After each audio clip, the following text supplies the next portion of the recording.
大家好，欢迎收听台湾俗言。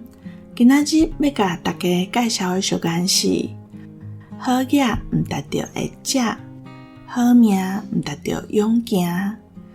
伊的意思是讲，好野未必得会食会消化，运气好，生活享受，未必得身体勇行。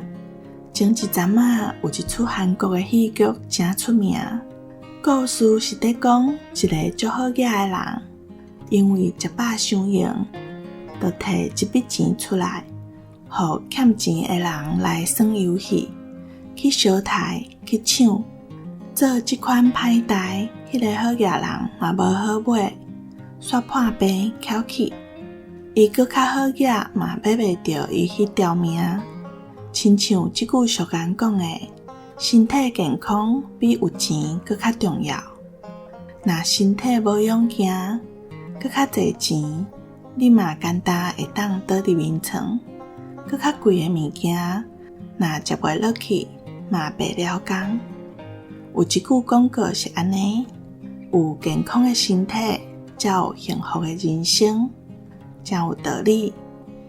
以上，感谢收听。